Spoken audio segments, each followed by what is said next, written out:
Coming up next on Channel 6 television, Grassy Roots with Dr. Jim Carey and Beth Overgaauw. A show which will guide you down paths to healthier living by simply adjusting your eating habits. Stay tuned to Channel 6 for Grassy Roots.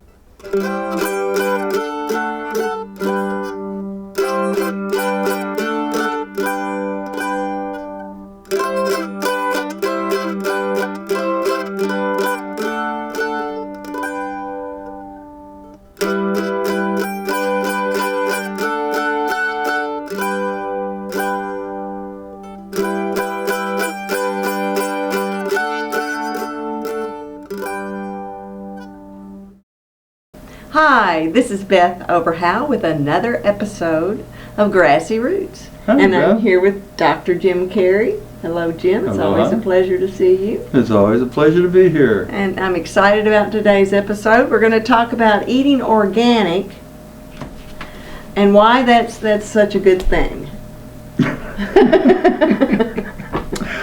Well, it's such a good thing because, let me start with this statement. I think it's more important to be organic than to be raw. Okay. Ooh. Okay. And people, And hard. oh Is it man, harder? because for the last 3 weeks, people are like, well, they're at the supermarket, they're eating lots of greens and all of a sudden it's like, oh wait a minute, organics are hard to find. I know, but that's why we did sprouting last week. Right. Okay. There's my first source of organics. Okay. And again, like you grow that yourself. Right, I grow that myself, and that's why I say starting with the organic seed is just a little heads up it's a little head start. But that's my start on organics. And again, it's like I said the other week, is raw when possible, organic when practical, and pray over the rest. So the more I put organic in my body, the better. Okay. Now here's the premise, is when we're eating organic, and I know I've heard all the debates about whether or not there's more nutrition. Our laboratory tests say yes. I think a lot of times it has to do with who's paying for the testing, because I know that the big agri says no. I hear all this, but I'm not going to talk. I'm not going to stand on the fact of whether or not there's more nutrition. Consider this: non-organic means there are herbicides and pesticides. Sure, I can wash the outside. And I can take my little vegetable brush and scrub it really well, like you do every time, right? Yeah, I know. Even aware of this. Okay, Yeah. I don't. Yeah. Okay, I mean, sometimes. Yeah, but depending on what it is. you're in a hurry, and well, at least I rinsed it. Right. Okay, now I do use my water filter. I rinse it under filtered water. Because why take my organic or not, tap water, chlorines, fluorines, and who knows what else. Now they're talking about pharmaceuticals. Yeah. Okay, but now I'm putting more stuff on my food. Right. So I use my filtered tap water for starters to rinse it under. With organic, I don't have, and those herbicides and pesticides get into the fruit and veggies also. It's not like it's just on the surface. No, they're in that soil, they're sucked up into the plant, they permeate the plant. Mm-hmm. Now, our bodies can process out toxins. Right. If not, we'd all die of toxic shock before we're 21. What happens to us on the standard American diet is we're putting the toxins in faster than our body can take them out. Okay. So I eat that bowl of sugar frosted blah blah blah blurp, with all that milk on it for breakfast and all those vitamin D added, and we talked about source of vitamins. I put all these toxins in my body, the sodium monogluten, Yeah. I used to say if you can't pronounce it, I don't want to eat it. Now I say if it's got a label, I don't want to put it in my body. Oh. So we put all that stuff in our body, and our body says, hey, no problem, here's a little nutrition here, here's a little nutrition there. Now I got to get rid of these toxins, and it uses the liver and the kidneys and all of that. And it's processing them out, and it's working away like the seven dwarves. They're just going to town on it. And that's not a Disney copyright, I hope, Seven Dwarfs. No, it's a little kid story. My grandma. Okay, we don't have to cut that out of the bleep. Seven Dwarfs. In today's world, anyhow. And then here comes lunch from one of those big chains, with the greasy burger. And I used to think if it wasn't dripping off my elbows, it wasn't a real burger, you know? Yeah? Oh, I was, yeah, come on, I was a Marine, I was a man's man. I still am, I took up skydiving at 53 to burn off the excess energy after I went raw. No, I'm still a macho kind of guy. But here come all the toxins for lunch. Well, the body hasn't gotten rid of the breakfast toxins. What does it do with them? It can't just say, oh, well, abort, abort. No, it's stuck with them. So to protect the body from the toxins left over from the breakfast foods or the lunch or the supper foods, it takes that little toxin and wraps the fat molecule around it. Ah. That will protect the body from it. Now it's got to park it somewhere. Okay. Okay, and it puts it right there. And it remembers it too. This is the neat part. It remembers it. And then the excess toxins for lunch, and it puts them here, here, here, here, here. Okay, and boom, boom, boom, boom, boom. And the next thing you know, you got your spare tire. And some people store it in the hips or wherever. You know, people store it differently, but it's fat. When people go to, it's especially dramatic with a hands-on program like Creative Health, or there's Optimal Health in California. Matter of fact, what I'll do on grassyroots.com is like a page called /institutes. Okay. Okay, and I'll list all the different Ann Wigmore institutes. When you go to one of these institutes hands-on, remember I dropped 20 pounds in the first 2 weeks, 30 pounds in the first month? Well, when you're putting good nutrition, organic food into your body, and the body says, oh, there's no toxins here. It doesn't say, I've got a day off, like you or I would. The body says, oh, I've got some free time. Now, about that fat molecule I left right over there. And it goes over, it grabs that fat molecule, strips it open, takes the toxin, processes that out the normal way, and the fat goes out through your waist, and it's gone. And that's how you drop 20 pounds in 2 weeks. Now, women don't lose weight that fast. Okay, women are more in love with their fat. Well, I don't think they emotionally think that. Well, I just know they're stronger attached to it. Guys go through the program, and my weight loss was not atypical. Okay. Typically, a guy will lose 15 to 25 pounds. Typically, a woman will lose 10 to 15 pounds in the first 2 weeks. So just don't get your hopes up, girls. Yeah, your body processes it differently. I think it's all about emotional attachment. That's my little toxin. Be careful. But that is what happens in the body. And that is why organic is so good. So even if you're eating a standard American diet, and really I'm not saying that everybody should be raw vegan. We all have different body types, and for many people it's not the ideal thing. But for everybody, eating organic is a step up. I work with omnivores, I work with vegetarians, I work with vegans. Everybody, if you know more about your health, you'll make better choices. Okay, because like we said before, the body has lost the ability to eat instinctively or intuitively. So we look towards the animals and see what they're doing. And then we follow that example. And the healthiest animals are out there in organic fields. Now, where do you find the organic food? I mean, you can go to the grocery, and sometimes you see organic labels. One reason, you know, I live in Georgia, but our corporate offices are in the suburbs of Louisville. One reason I'm staying here is I'm 20 minutes away from a Whole Foods store. I know that's a plug, but and I know people call them whole paycheck, but they do a wonderful service. And the alternative is, number one, you grow your own, okay, and the sprouts. And you could live on sprouts, but boy, it's monotonous. Number two, window boxes, small gardens, okay. So growing what you can yourself. Number three, farmers markets if you have them. Now, one thing I've learned at the farmer's market, if the sign says organic, it probably is. If the sign doesn't say organic and you ask them if it's organic, if it's really organic, they'll have a sign up.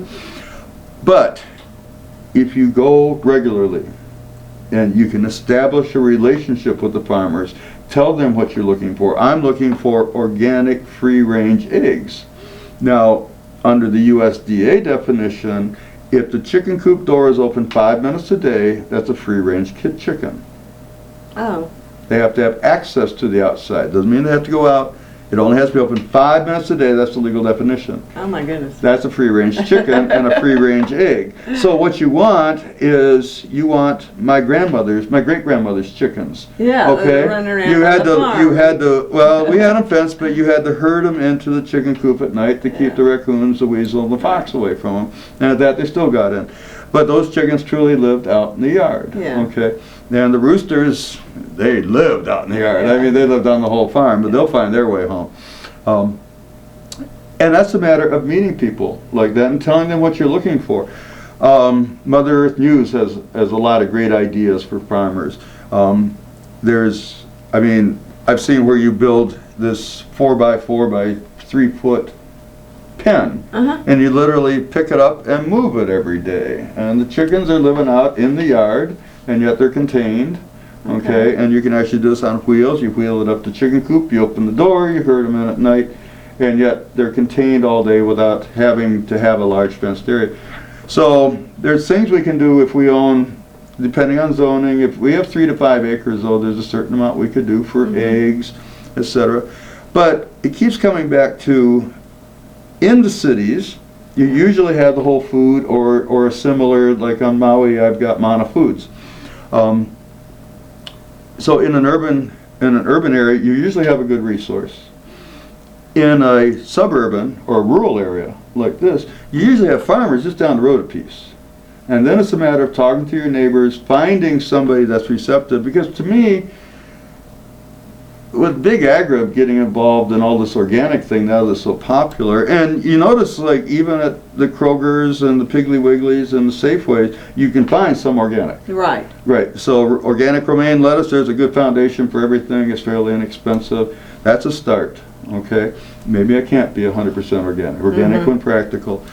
But can you mail order organic stuff like on the internet or? On stuff like the seeds, that's where I get all my seeds and my nuts. Okay. Okay, I just find good, reliable organic sources. It's the produce. That's the challenge. And it's the things that don't ship well. Eggs, meat. Now I've gone to these health fairs, again in the big city, and I found people that ship organic meats. Okay, and they show you movies of the farm, and they truly are free-range cattle. I haven't eaten red meat in years and years. Oh, well, a couple exceptions, but basically, maybe once or twice a year. Yeah. I still eat steak. My friends say, "When's the last time you had a steak?" Last Christmas, or something like that. I don't remember offhand. I think it was Easter, and this is December. So. Stay tuned for more Grassy Roots after these words from our sponsors.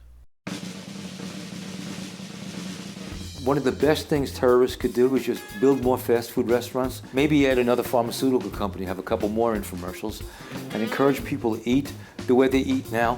And everybody's going to be dead in 100 years. They can just walk right in, don't have to do a thing.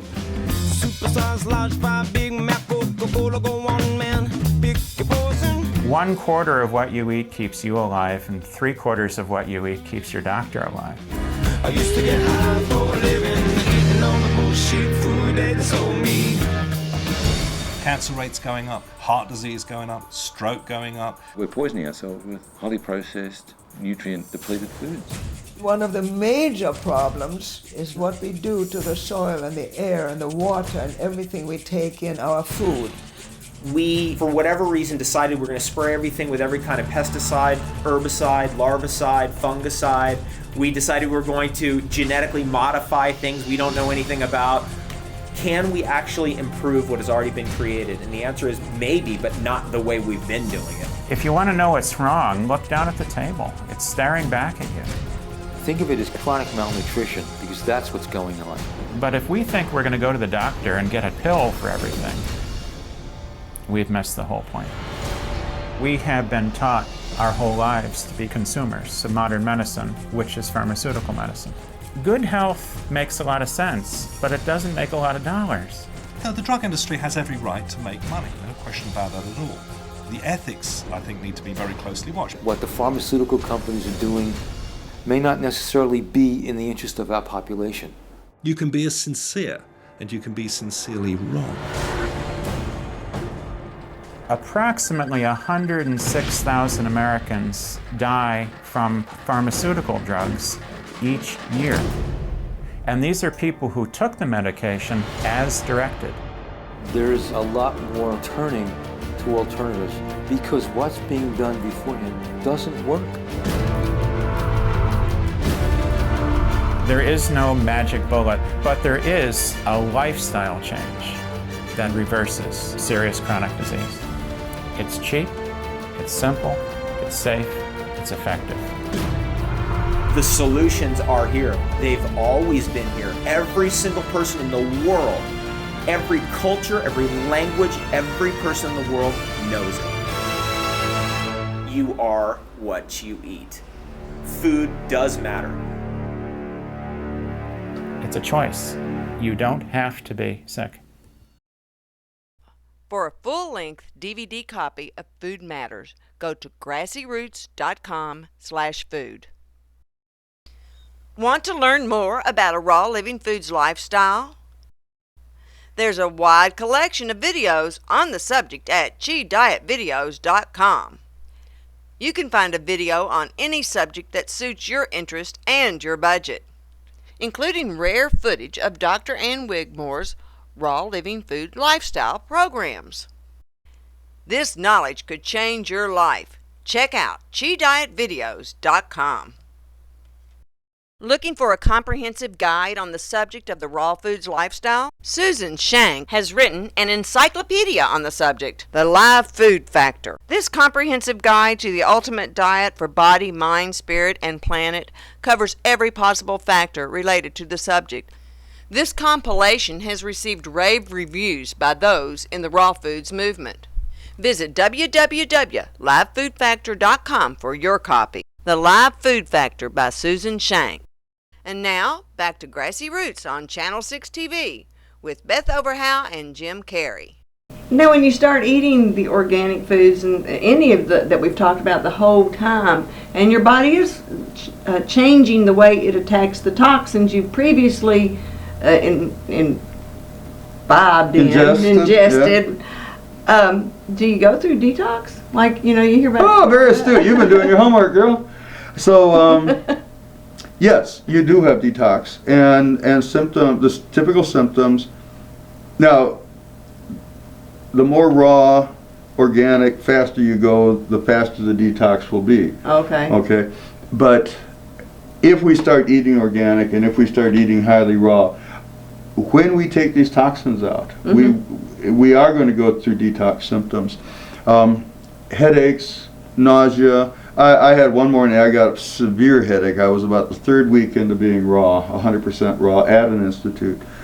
And I wanted a couple aspirin, and the director, the co-founder, Don Hoy, he convinced me to just go to bed, take a nap. Lo and behold, I fell right asleep. I woke up around 11:30, 12 o'clock in time for lunch. I felt great. And then after a period of time, you continue the diet, then the detox. And the detox will come, well, they'll come in waves. Oh.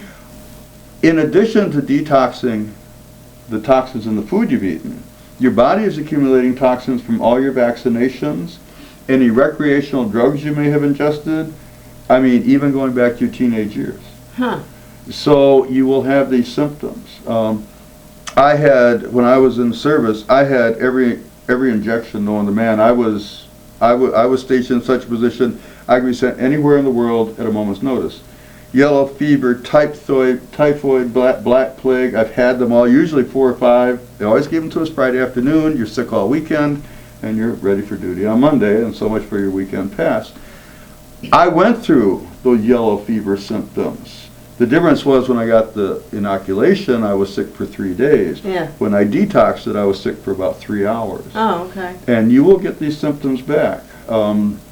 Antibiotics, I mean, one day I had severe diarrhea for a number of hours, just like you get when they give you a heavy dosage of antibiotics.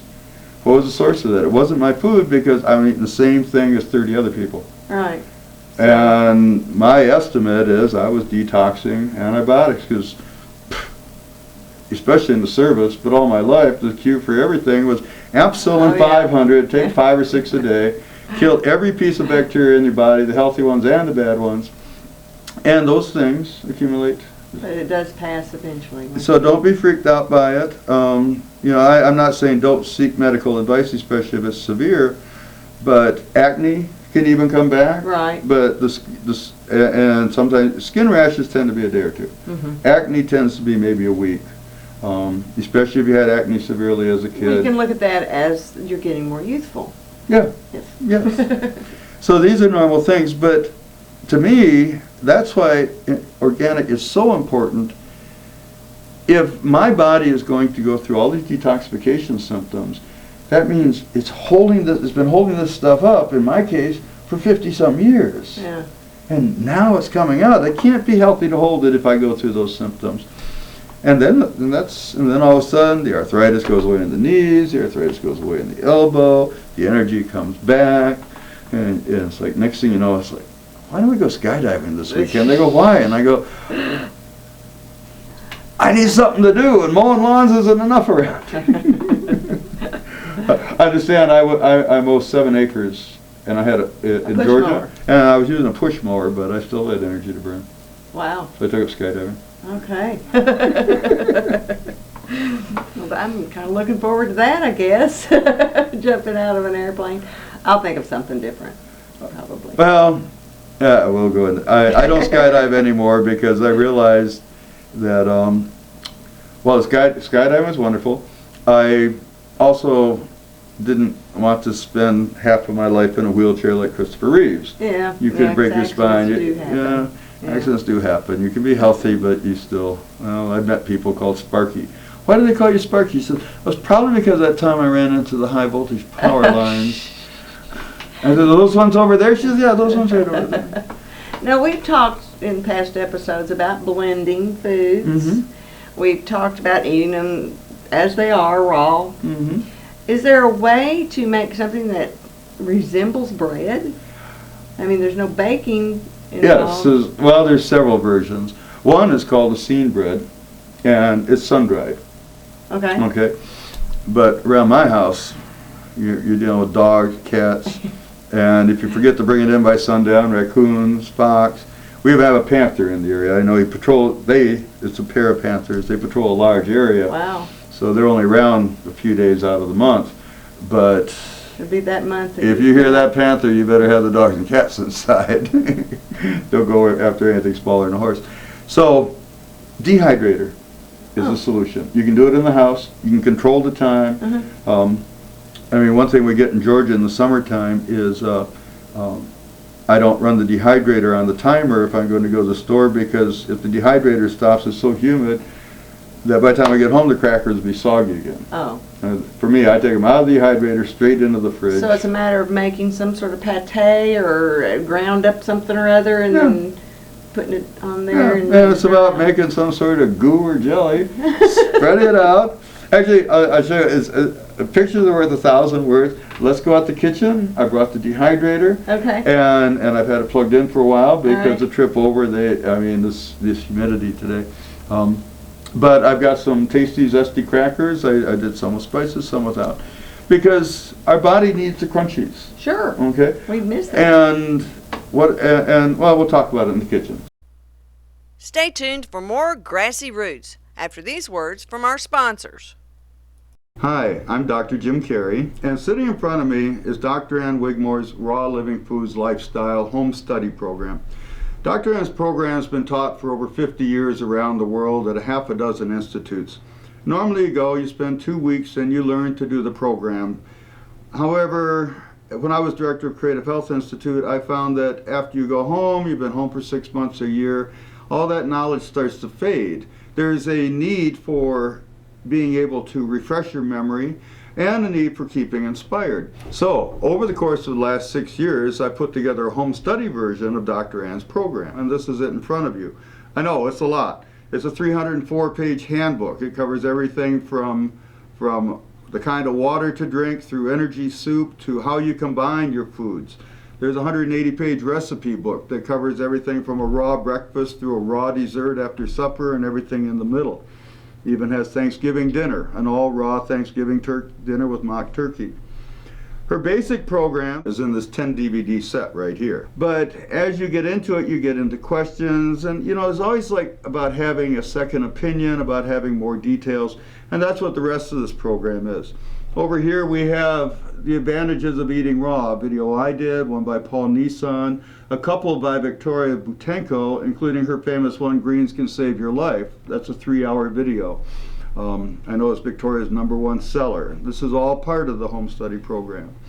A couple videos on wheatgrass, a couple videos on sprouting and gardening, a number of videos about Rejuvelac, lightly fermented foods, and energy soup. A couple more Dr. Ann videos, her TV interview. These 4 here are all about the benefits of the lifestyle. This one called Program Review, for example, is an overview of the program at Creative Health Institute.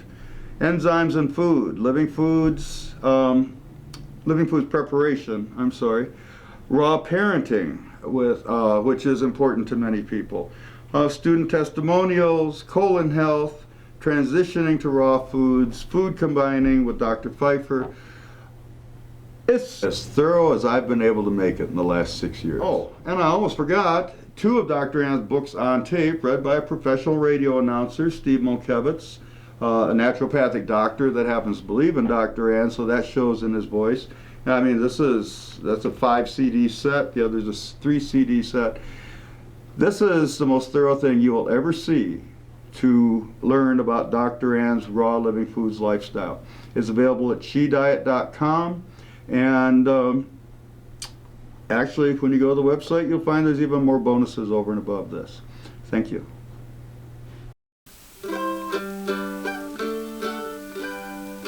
When truth rings, curiosity sings. Finding yourself raw curious? Dr. Ann Wigmore's Raw Living Foods Lifestyle Home Study Program has the answers. Check out shediet.com and satisfy your raw curiosity. And now, back to Grassy Roots on Channel 6 TV with Beth Overgaauw and Jim Carey. So, we're going to make raw food that's crunchy today, and not like a carrot's crunchy, but like crackers are crunchy. What we're going to do today, Beth, is we're going to play with our dehydrator. And while dehydrated foods are not an essential part of a living foods or raw foods diet, it's still nice to have snack foods. Sure. Okay? Like guacamole and crackers watching TV would be great, but you know, those crackers are cooked, they're salted, and they have preservatives. And you know what I've said on the show? I used to say, if I can't pronounce the name, I don't put it in my body. But now I believe that if it's got a label on it, it doesn't go in my body. Okay? So, and we call these comfort foods. Right. Okay? But and they're snack foods. And not that eating between meals is good, but if I'm going to stay on this raw path, I need to fill all my needs, physical, mental, emotional, spiritual. So that's what I'm going to do is the emotional needs of things like crunchy foods, nibblers. And also, wouldn't it be neat to have pizza?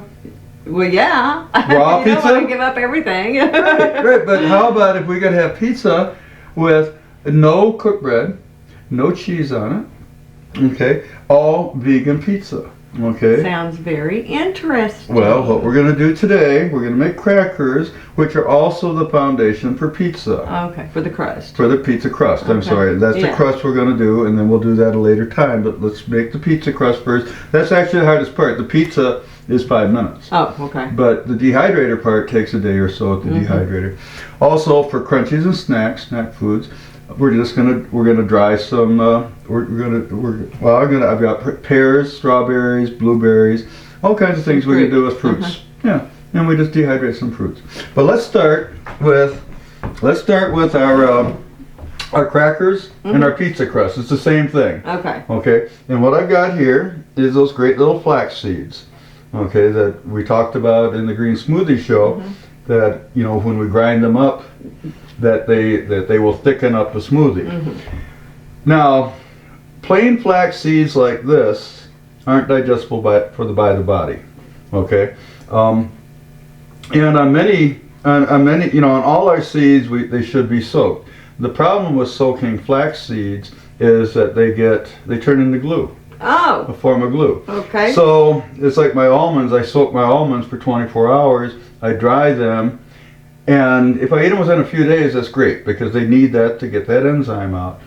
But what if I don't eat them all well, what I do, I didn't make any today, but what I do is I run my almonds through the dehydrator too. Make a paste? No, just I soak my almonds for 24 hours, drain them well, and then put them in the dehydrator for a day or so until they dry again. Then they'll keep for about a month. Oh, okay. Okay. Now, you know, almonds out of the store will keep for years. Right. Okay, but once I've soaked them and I've removed that enzyme, they don't last so long. So back to flax seeds. Even though they're not very digestible by the body, it's more important that we be happy. And they're still roughage, there's still fiber to them, and they're just going to pass through us, they don't hurt, and they give us crackers. And we get our benefits from like our guacamole dip. And what's guacamole? It's avocado with a few things. So I've got, you remember I don't do much measuring, I've got a small bowl full, and to really make a paste here, Beth, I'm going to bring out the flax seed grinder that's been recycled, and I'm going to throw, oops, all over the counter. I usually pour them right out of the bag, just enough to cover the blade. I'll throw the rest of them in my bowl. Oh, okay. This is going to really help stick it together, because these ones I grind up, the ground up ones will be digestible, and they're going to really help my paste here. Okay. Now, if you look at my recipe book, I tell you like a 1/4 ounce of flax seeds and how much water and everything. Okay, but I'm a do it by eye guy, because what I want to do here is I want to get a nice paste that I can spread out and make into my cracker crust. The wetter it is, the easier it'll spread, but the wetter it is, the longer it's going to take to dry. Now we saw there on camera that when I got these wet, they're just floating around in there, okay? But if I left them overnight, they turn into a goo. So I can't really soak them. I'm just going to have to, but you know, they're thin-hulled seeds, and the thinner the skin, the less of that enzyme that we have to deal with or worry about. Now that's too loose. Now, do you ever sprout flaxseed? I've never tried. I've never heard of it being tried. Okay. It's probably, it goes back to, we sprout things that grow quickly and sprout quickly. It's like, I've done corn, it's great, okay, but most of my corn sprouts I got out of the field right after we planted. But corn seeds, when you try sprouting in the house, they take about 10 days. Right. Well, in 10 days, I'm on my 3rd batch of alfalfa. Can you do a paste with corn seed? There's no reason why you couldn't. You know, you could do this with anything. Flax crackers have just become sort of the raw vegan standby. And all I've done is, I said, okay, I misjudged how much water. So just like I do with my smoothie where I use flax for a thickener, I'm using flax for my binder and my thickener.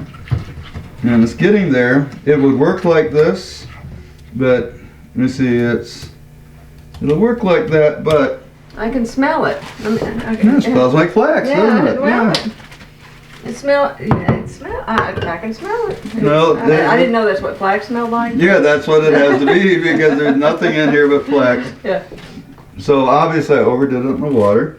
You can have but you know, I make this stuff fun. And for me, as a scientist, as an engineer, as a guy, this is the fun stuff, is I'm going to make it work. It's different every time. Can you add ground pecans? That's the next step. Oh, okay. Now, because I'm making this one for pizza crust, now for crackers, and actually what we could do is split our recipe in half. But what I'm going to do is I'm going to do 1 layer of my dehydrator with pizza crust. And in the sake of time, I'm keeping it simple. I usually dice up real small, and I cut really slow. That's why, for sake of time, we leave it. Green pepper and red pepper. It gives it nice color. It gives a little flavor. Because we're not dealing with a chemical reaction, dehydrating is not cooking. There's no chemical reaction, so anything you want to add, you can literally to your paste until you like the taste. Here, take a little taste. Okay. It's crunchy because of the seeds. But the flax alone tastes good, doesn't Yeah, it? it does. Yeah. So we're just going to keep it simple for this show. And then for our crackers, we're going to,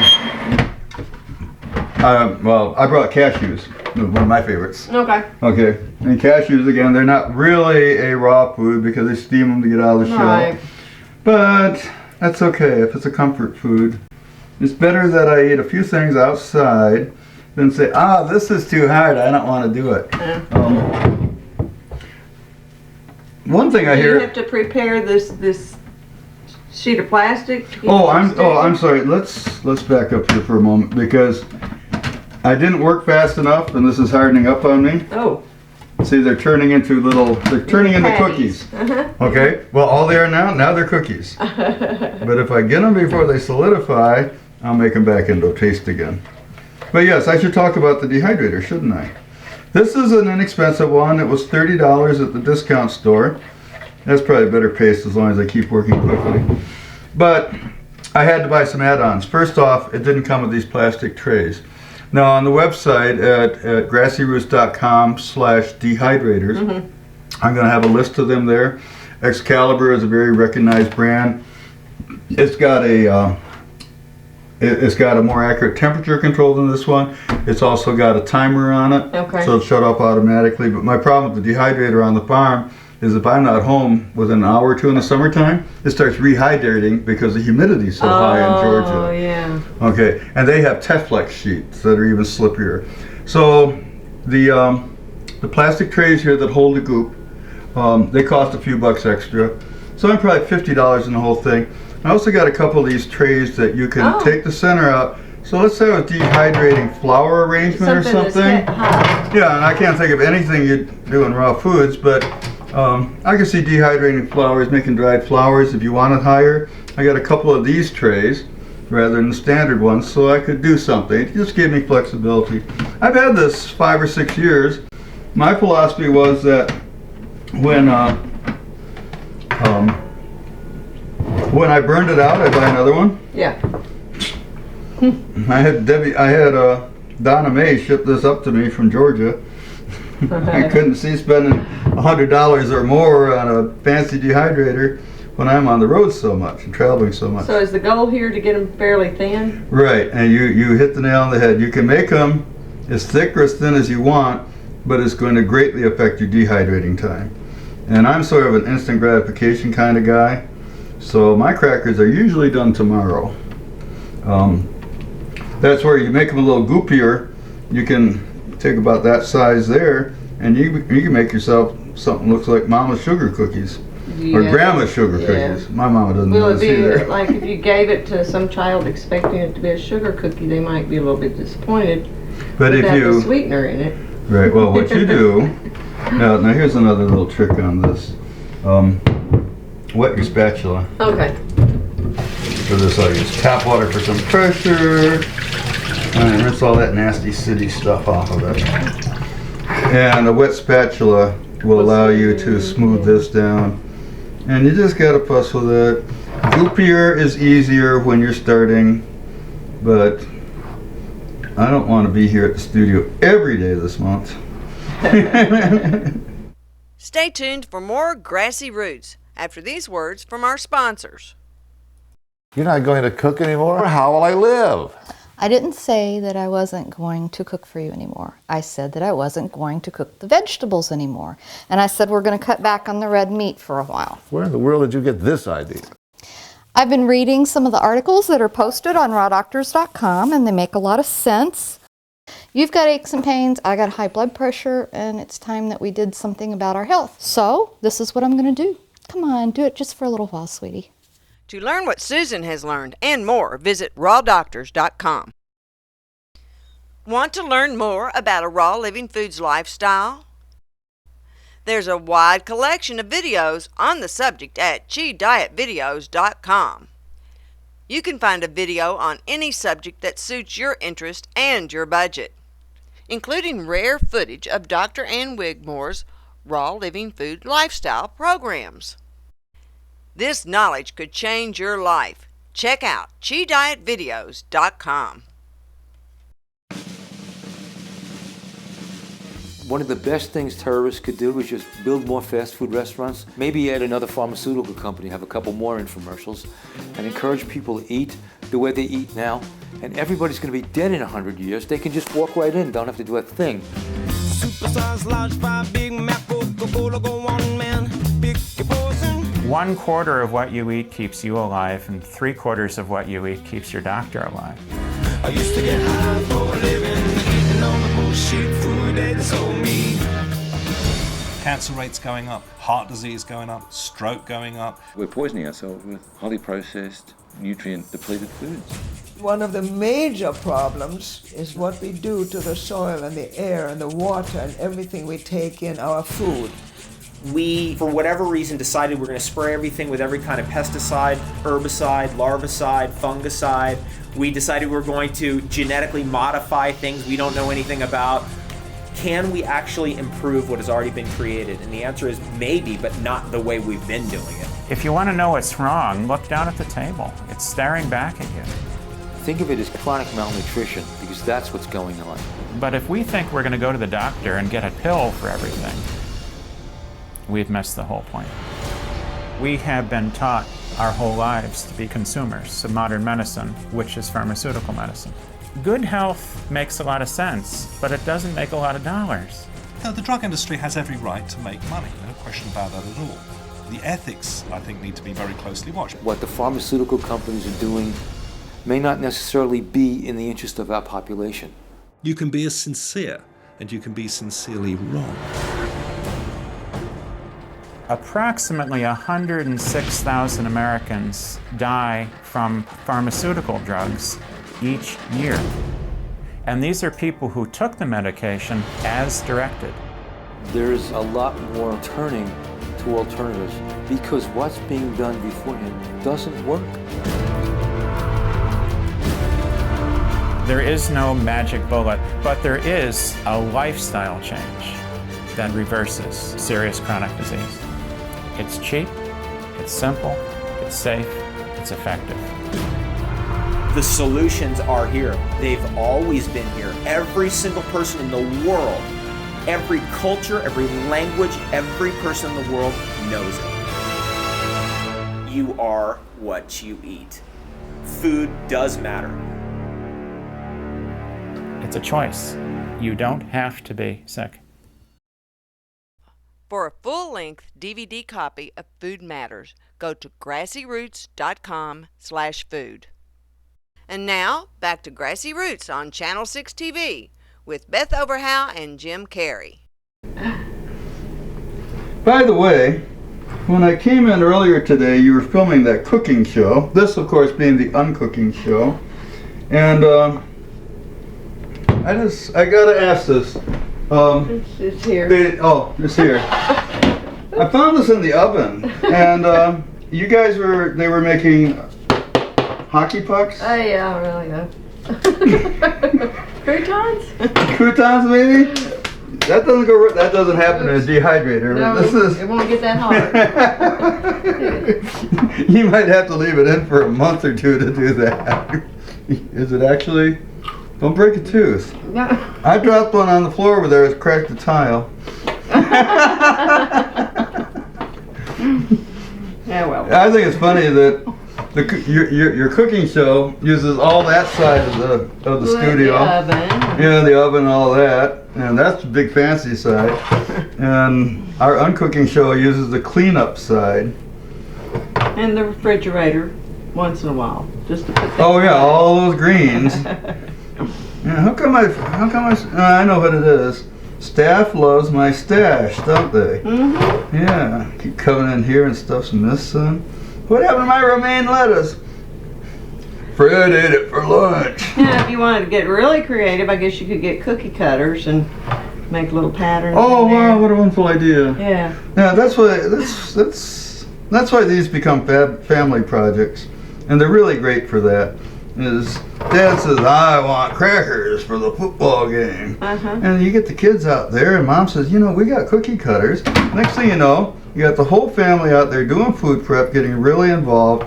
And it's like, when I grew up in the 50s, because you're so much younger than me, when I grew up in the 50s, and you know, we got 2 stations on TV. Up at Grandpa's place, we got 1. And we'd sit around at night and play the piano and sing and play games. And this can be the kind of stuff that you get the family doing stuff together again. So, untalented as I am at this, because I am not a gourmet food prep chef. I'm the regular guy. There's other people in Living Foods, people like Paul Nissan, Nomi Shannon, Victoria Butenko, all dear friends whom I greatly respect, and you'll find all their websites listed on grassyroots.com, and they will show you all the fancy ways, and what they do is wonderful. Yeah. But pizza crust is ready to go on the dehydrator. All right. Okay, and we've been, let's see, that was 10 minutes from start to finish. Now let's just go through this dehydrator. Obviously I didn't have enough left for crackers. Okay. Okay, and crackers, actually they take less fuss. You put a blob down, and then how thick or thin do you want them? If they're thicker, we call them cookies. Okay. If they're thinner, they're crackers. And I was usually just a little swipe of it really thin, so I get them really crusty. Now, I'll take off the extra ones I don't know. I showed you, the extra ones I don't need. I showed you how some of them come out. Right. And then other ones, you know, they hold That's fruit just fine. That's a permanent one. And the plastics pop out. Down in here. Oh, well, there's the fruit. Down in here. Oh, the mesh is different. Yeah, they come with I'm trying to get a corner up. I got a head start. And It'll probably. and here, we can see this on camera this way, I think. So there's this mesh that I probably didn't need it for pears and strawberries. But, heck, I had it, I wasn't using it. But for thinner things, sometimes that mesh helps. Oh, I like the mesh because it's easier to clean up. You see how this one is stained? Oh, yes. Yeah, and that's from doing apples probably. And you soak them and soak them, and you just can't get the stains out. And it's really not, there's nothing health-wise about it. It just doesn't look pretty. So I sliced up a pear, and I got a tray and a half out of the pears. And then I always find a way to fill off the tray. Can you do cantaloupe? I've never heard of anybody doing cantaloupe. But you know what, that's the neat thing about what we're doing here? It's a good science project, okay? You know what? You got a cantaloupe open over there. We've got enough time. We got the trays. I got a slicing board here. I got a knife down at the bottom of the sink. And oh, by the way, you know what? What? I remember the sprouting show. Yes. Scoop these seeds out. Soak them overnight. Put them in your sprouter. Now I don't know how long it takes to sprout cantaloupe seeds, but you had yourself an organic cantaloupe here. Try sprouting them. Yeah. If it doesn't work, you're out what, a dirty mason jar and 4 ounces of filtered water. Yeah. That's what's fun about this, you know? Spoon there. Yeah. So I'm just going to take a slice off of here. Oh, okay. And I like my fruit slices like potato chips. Okay. I should have showed that on camera, but that's the thickness I went for, or thinner. Okay. And if it's like a what do they call that when you could see through the sandwich to see the peanut butter because the bread was sliced so thin? We had some lean times as a kid. You just ate the chip. A wish sandwich. I wish I had a sandwich. Oh, is that what you call that? And I just ate the sandwich. That's, I don't do this chop, chop, chop thing. When I get down to the end and my fingers are endangered, I always do this before supper because I'm halfway full when supper's ready. Right. So, now the neat thing is, except for the skin itself, the greener it is, the more vitamins there are in it. Oh, now see, I always was told you'd have to go to the bathroom a lot if you ate that. Maybe you do, but maybe you do, but maybe that is not such a bad thing.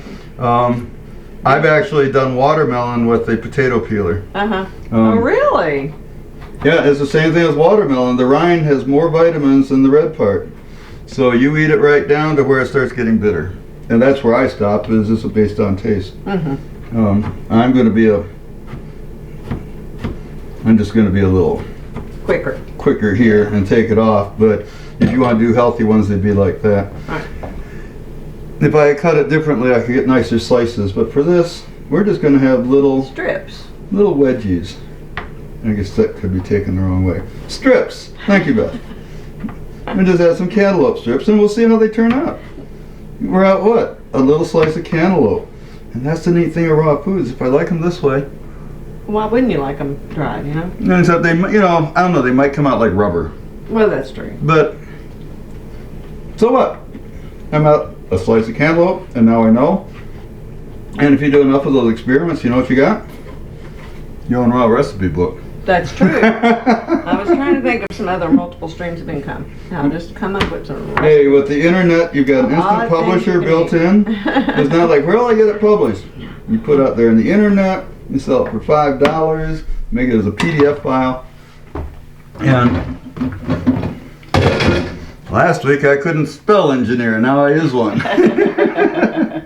I think I'm going to put this on the this way because it'll flow the air through better. And they're a little thicker. Yeah. If I had another piece of that plastic left, I'd use them because it does clean up easier. And just spread them out, get air all the way around them. That is important to, you know, give them some breathing room. Otherwise, they'll be different at where they're touched along those edges. Notice I intentionally kept the green spots to see how they'll come out. And boom, just throw that on top. Okay. Now, what were we going to do with the cashews? Oh, we were going to mix the cashews in with the crackers. Oh. That's, and this is why if you use the measured recipe, or if, you know, we have to watch time for television, but I think what we should do is I got enough time to, okay. at least a few. Oh, this is another good one. I mentioned dehydrating the almonds, but what I'll usually do, and we got enough time, let me grab a couple. Staff put everything away. Clean it up after me. Wait, I think they're right here. No, can't get out. Okay. Camera crew on the wave. Cameraman's waving me off. Okay, Mike. I usually fill the tray up with something. At any rate, this kind here. Now, things like the Excalibur, they're neat. The drawers slide in and out. You put them in the corner, they're permanent. And this one, Oh, like the drawers slide in and out. That's cool. yeah, the pop open door and the trays. I'm sorry, the trays slide in and out. And those Teflon sheets that they come with, they clean up in a snap. This one, it's real high tech. I'm gonna turn it on and plug it in. What temperature are you setting it at? Okay, very good. Now, the definition of cooked food is 108 degrees Fahrenheit. Okay, and I've got it on 105 right now. But when you're dehydrating, you know, when you go outside, especially if you go outside and you're wet and the wind is blowing, you get out of the, you come out of the lake, you've been swimming, and it's, suddenly the air is chilly. Okay, that dehydrating, that evaporation of the water off of your skin or off of this keeps it cooler. Right. So you could go up a little higher than 100. If you want to be a purist, you leave it on, this one I got 105 to be safe. If you want to be a purist, you do it like that, but it takes so much longer. And because of that principle of dehydration, or actually it's the principle of evaporation causing cooling, it's not going to make it that much hotter.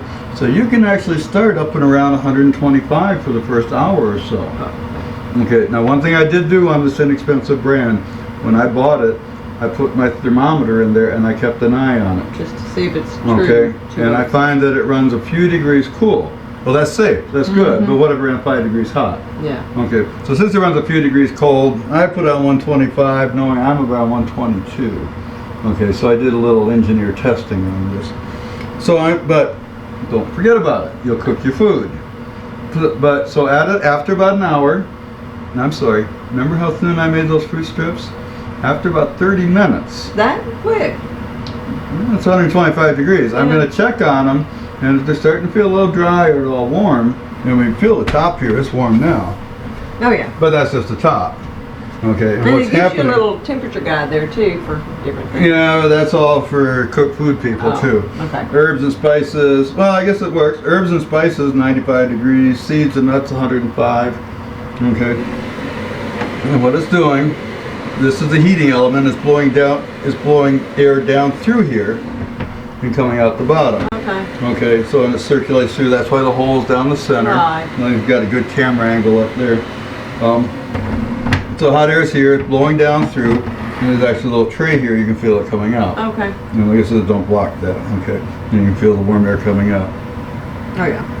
And actually, you know, if you use as much as I have over the years, I can tell by this feel that, yeah, and when it's coming out a lot cooler here than you felt it at the top. And that's the dehydrating. So how long overall, generally speaking, does it take to do all that you've got in there? It's usually overnight, because if I'm going to leave the house or go anywhere, I've turned it down to 105. If I'm going to bed, I've turned it down to 105. But if I play with it like this, a head start, and that, after an hour, right, half an hour. and we don't have much in there. It might well be ready by tomorrow morning, because the more volume we have in there, of course, the difference it'll make. Also, on this inexpensive type, I will rotate my trays top to bottom after a few hours, just because the heat's coming from here down. So I'll take the top half of the trays. I'll take the top two here, put them on the bottom, bring the bottom two up, sort of even it out. I guess the thing I really want to make plain to people here is how easy it is. Right. Okay. I mean, it's. And again, there's room for experimentation. Sounds like. And it's inexpensive. Yeah. It's not like I blew up the engine on the car, you know. Yeah, and there's room for experimentation. You can't blow up the kitchen. It's not a science experiment. And 95% of your experiments are going to work out well. And play with the kids. How about taking those pear slices with a cookie cutter? Sure. Yeah. And Christmas ornaments or teddy bears. Put grapes on them and make little animals. Yeah. All kinds of things to do. Little old man. Of course, you know, grapes are raisins. I got a shortcut for that one. Yeah. Okay, Beth, well, thank you. Well, thank you very much. It's been fun. Look forward to tasting it. Oh, yeah, we'll see you next show. All right.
Looking for a comprehensive guide on the subject of the raw foods lifestyle? Susan Shank has written an encyclopedia on the subject, The Live Food Factor. This comprehensive guide to the ultimate diet for body, mind, spirit, and planet covers every possible factor related to the subject. This compilation has received rave reviews by those in the raw foods movement. Visit www.livefoodfactor.com for your copy. The Live Food Factor by Susan Shank. Want to learn more about a raw living foods lifestyle? There's a wide collection of videos on the subject at ChiDietVideos.com. You can find a video on any subject that suits your interest and your budget, including rare footage of Dr. Ann Wigmore's raw living food lifestyle programs. This knowledge could change your life. Check out ChiDietVideos.com.